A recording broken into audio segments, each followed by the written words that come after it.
When we call something monumental, we mean it as a matter of scale. Societies erect statues and build squares dedicated to memorials. These structures loom large and cast long shadows. They are meant to endure, to keep our ancestors alive in memories, but sometimes to dwarf the living and engulf itself. So, when we were talking about monuments and these physical structures, I was really excited when we were talking to Crystal. It seemed to make great sense, and she'll kind of walk you through why.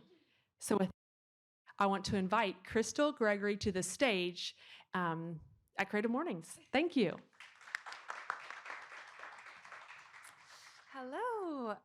Thank you so much for having me. First, thank you to Alex for kind of putting me together with Jamie and Jason and to 21C. And thank you so much to Jamie and Jason and everybody at the Creative Mornings team. What a cool program, and I'm honored to be asked to present here today.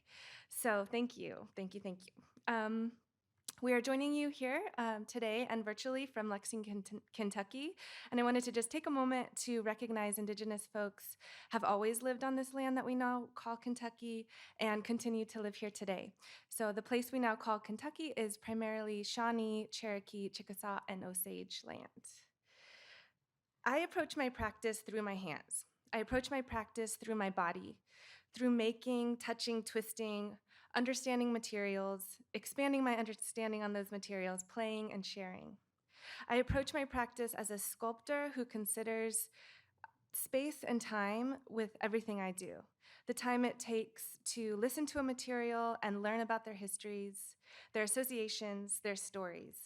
I choose an art practice that incorporates long physical processes like weaving to give the time I feel necessary to really know and understand my material. So hours in which my hands are moving and my mind has the space to develop my thinking.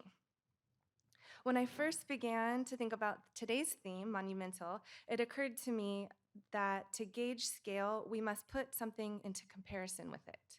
Monumental is to miniature, macro is to micro, public is to private. My studio practice sits at an intersection of a similar comparison, weaving and architecture. The textile is miniature in comparison with the monumental of architectural scale. I'm a weaver.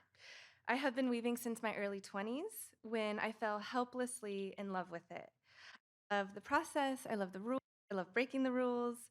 But what I think I love the most is the connection textiles allows with people everywhere. Fabric is a basic human necessity.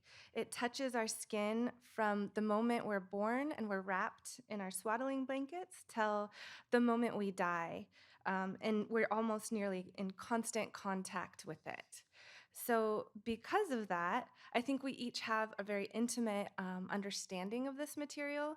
We use it to create privacy within a public setting and express identity. It's a material that every culture in the world and across time has their own unique process for making and for using. And I have found it a wonderful lens to study people through. My art engages a juxtaposition or a comparison as a way to create definition. I look at two materials, architecture and textiles, that at first thought are opposites, and I work through them to reflect insight onto the other. So, if architecture is fixed and permanent, then the opposite would be a textile, collapsible and movable. More consideration would allow common links um, than differences. Both mediums define space, create shelter, and allow for privacy. A textile, however, and I'm constantly championing the textile, has the advantage of flexibility. It's a semi-two-dimensional plane that has the ability to fold, drape, move, and change to its surroundings. It's pliable. As a weaver, I ultimately see myself as a builder. I draw clear connections between the lines of thread laid perpendicularly through a warp and the construction of architectural spaces. So the first series I'd like to share with you today I've been working on for many years, and I still find that there's so much yet to develop and to try. In my woven concrete series, which you can see here, I embed woven laces or open weave structures into concrete. These works are material paintings. They hang on the wall and invite the viewer to experience them as abstract paintings of brightly colored lined and meandering grids. Yet they ask more in their viewing of their materiality and their utilitarian history. These works, I believe, uh, exhibit both macro and a micro experience.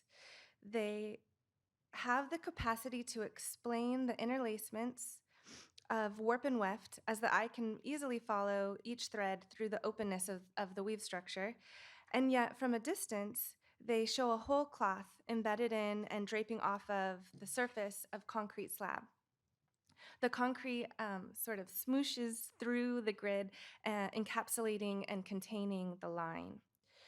Concrete, in many ways, is the opposite of a textile. It's hard, it's heavy, it's cold. It is a compression material and understood as strong and something that's very stable. And yet, without reinforcement, oftentimes in the form of a woven mesh, concrete is prone to crack and to crumble, and to really reveal its inability to adjust to circumstance. Textiles, on the other hand, are soft and they're pliable, and they exhibit their strength through tensile properties. These two materials act very differently from one another, yet the more I work with them, their properties of strength sort of flip-flop. Concrete is really just sand and cement plus water, and it's prone, like I said, to crack and crumble. Textiles, although supple and collapsible, they really hold the concrete together in these works. I love working in this series. I get to play with color and form and make in very different modes. The weaving process is slow and meticulous, and in that mode, I get to play with color and texture and build and respond to the color and texture as the weaving grows. Once I reach the end of the warp, I release the tension of the loom and see the fabric for the first time. I then work at arranging a composition that uses this new raw material. I stretch it and fold it and use the floor and the wall until I'm happy with the way that the grids are and the lines are lining up in my composition. And then finally, I commit and cast the fabric permanently into the surface of wet cement, embedding the threads and ultimately stopping the movement of the gesture of the weaving. A grid allows for two things to meet, be impacted by one another, and then part ways.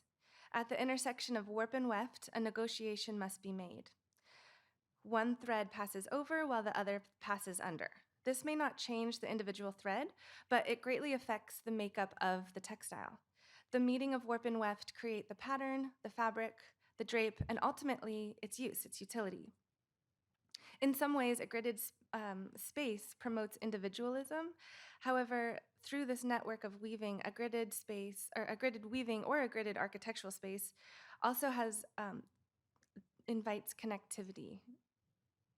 So I really work through metaphor in my materials and processes, and I look at the physical characteristics of weaving or of architecture to help me think through and articulate intangible things like social structures or cultural practices. When I first moved to Kentucky, I was driven to sort of understand my new home through a well-known and regional textile called overshot. Here is a picture of overshot in a coverlet form. So overshot is a weave structure that utilizes systems of supplementary floats to create complex patterns. The fabric is made up of two parts. A ground cloth, which you can see here in orange, is the most basic interlacement of plain weave. And the supplementary floats here in gray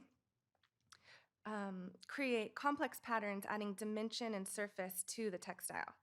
The supplementary wefts or patterns are not integral to the structure of the cloth. And in fact, without the ground cloth, the pattern would fall away, would fail. This pattern depends on the rigidity of the grid to hold itself together. The pattern floats are bound down into the ground cloth in sequence, floating above and being woven in turn. Overshot is known as a colonial textile. It was brought here to the Americas by Northern Europeans, by novice weavers, and used because of its simplicity of structure and equipment. But really, the complexity of the patterning were developed and thrived on the American continent. And so I felt I really needed to educate myself on the complexities of this place and somehow get to know it here by studying this weave structure. So with this work, I really arrived at more questions than answers, but I think that the piece created reflects questions and hopefully engages in a conversation. So my sculptural work, which is here in the center, is titled What Binds Us. I consider overshot pattern both as its structure and its poetry. As the viewer approaches the sculpture, you're confronted with a 10-foot concrete wall. As one walked closer, you would notice that there's actually two walls leaning away from one another in a precarious balance. The side view revealed the strength of 1,000 wool threads supporting the weight of two monumental leaning walls. These threads were bound into the surface of the textile in an overshot pattern and submerged into the surface of the wall using concrete. The title, What Binds Us, is a physical description of the questions posed. The patterning threads float over the surface and then are bound down in at points, leaving traces of bold and complex patterns over the surface of the fabric. Pattern threads are then extended off the surface of the wall and were tied to get to the opposite wall, exerting an expression of balance and support. The ground cloth in these works really grants a certain freedom to the pattern threads, to be unburdened by the work of creating stability and structure. But at the same time, these pattern threads are constrained or bound by the grid of the cloth. Mimicking that duality, the threads in my sculpture exhibited an inspiring feat of strength by holding up heavy walls and at the same time were burdened by that effort. I think this piece is emotionally complex. The actions of my materials are both heroic and stuck. For this work, I invited 5 artists in Lexington to help me install the sculpture. We spent an afternoon tying knots from one side of the sculpture to the other. And because the university setting, this group of participants was from all around the country, but we shared this common place and this common time. We talked together over the course of this installation about the project and about ideas of support and constraint. The act of tying is ultimately a gesture of connection as we attempt to approach ideas of tension and balance. A fabric is the smallest, most intimate space that one person can carry. Expanding that idea outward, it's easy to see the correlation between the internal space between your clothing and your skin and the external space between your clothing and the ceiling as comparable. They are both spaces that envelop the body, create shelter, and create privacy. Both materials, I believe, have an effect on the individual and ultimately condition a person. So in essence, you're shaped by your surroundings.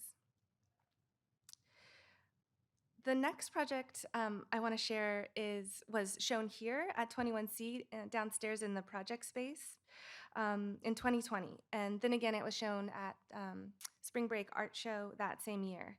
And my title for this work was The Event of a Thread.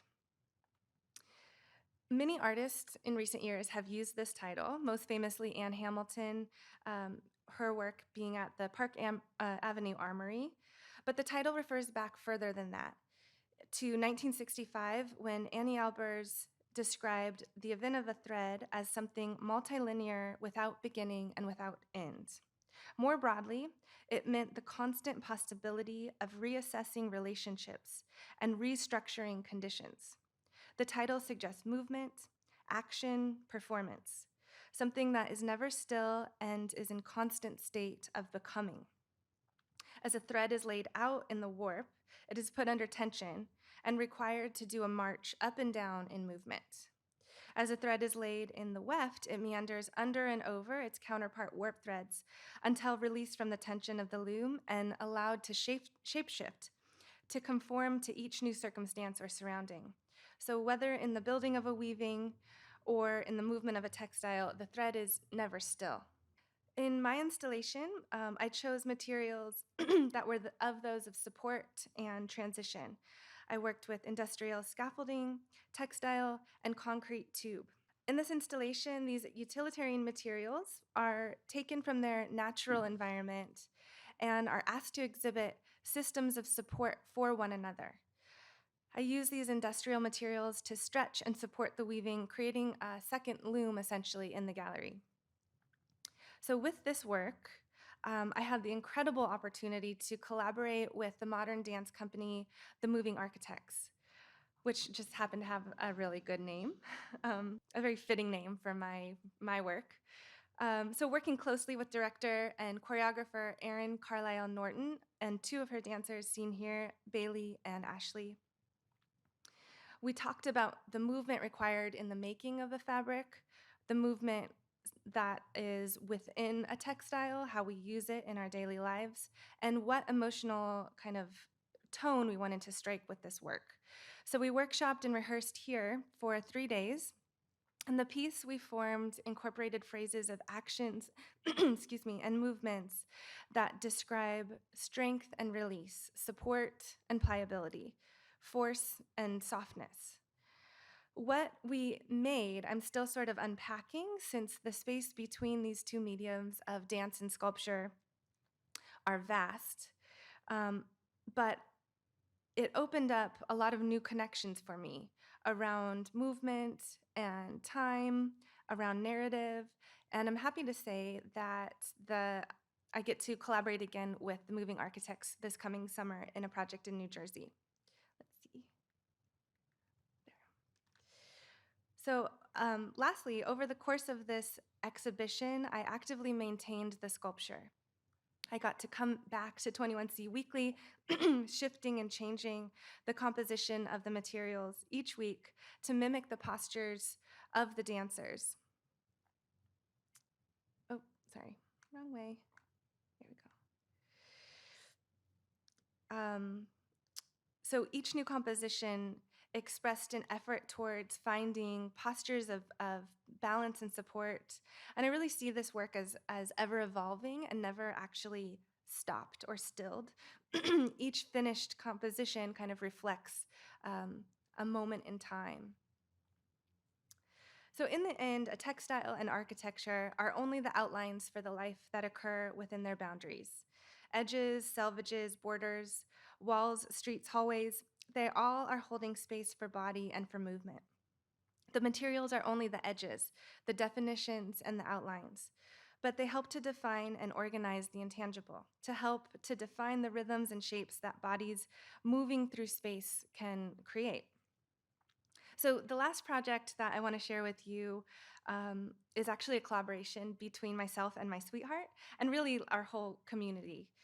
In March of 2020, when the COVID-19 pandemic first hit, I was 6 months pregnant and worried about a lot of things. The world catching fire, disease, social unrest and uprising, not to mention classes, exhibitions, and travel all being canceled.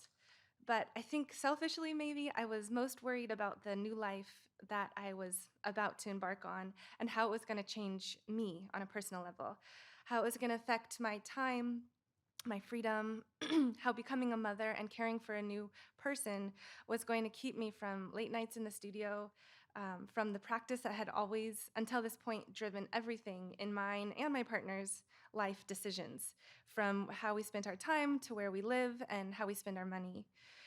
Rowan, which is back in the back there, was born a big, healthy baby in July of 2020. And of course, everything did change. He does keep me from pulling all-nighters in the studio and going on month-long residencies without him for now. He has changed our decision-making processes to fit his needs. But what he has taught me and us by becoming his parents has changed us even greater. Like weaving, my life with Ro is filled with millions of tiny intersections, fractured moments of smiles and tears and hugs, woven together to become a whole fabric, each intersection being important, but accumulating to something larger, Becoming his mama has changed how I approach everything from the materials I handle in my studio and outside to the relationships I have with others, how to like genuinely respect folks, have empathy, check my assumptions, and 1,000 tiny other lessons that I'm only beginning to learn that all multiply out to touch all parts of my life. So I now see my art practice that extending outside of the studio and enveloping my life as a whole. And that feels monumental. Thank you.